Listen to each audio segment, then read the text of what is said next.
నవరస గార్డెన్లో అక్రమార్కుల హల్చల్. ఫ్లాట్లుగా విక్రయిస్తూ దుస్సాహసానికి పాల్పడుతున్న దుండగులు. అమాయక ప్రజలకు అంటగడుతూ కోట్లు దండుకుంటున్న వైనం.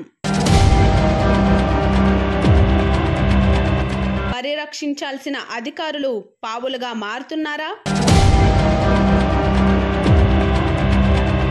మద్దతు కోసం ఓ నాయకునికి 5 ఫ్లాట్లు ఇచ్చారనే వినికిడి.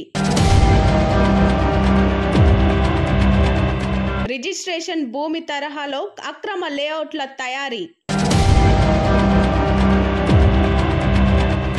అధికారులు చర్యలు తీసుకోవాలని స్థానికుల డిమాండ్. కలెక్టర్కు ఫిర్యాదు చేస్తామంటూ హెచ్చరికలు. నవరస గార్డెన్ స్థలాన్ని ప్లాట్లుగా విక్రయిస్తూ దుస్సాహసానికి పాల్పడుతున్న అక్రమార్కులపై చర్యలు తీసుకోవాలని స్థానికులు డిమాండ్ చేస్తున్నారు.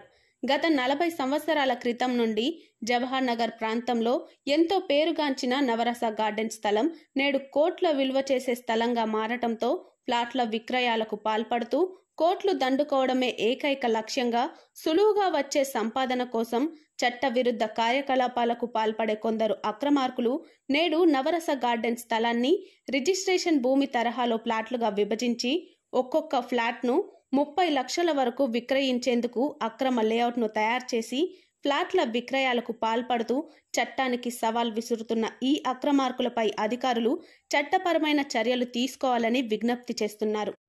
వీరిపై తీసుకునే చర్యలు ఇక ముందు ఎవరైనా అక్రమ మార్గంలో ప్లాట్ల విక్రయాలకు పాల్పడాలనే ఆలోచన చేయాలన్నా, అమాయక ప్రజలను బలిపశువులను చేసి దొడ్డిదారున దోచుకోవాలనే దుస్సాహసం చేయాలన్నా వణుకు పుట్టే విధంగా అధికారుల చర్యలు ఉండాలని స్థానికులు ఆక్రోశాన్ని వ్యక్తపరుస్తున్నారు.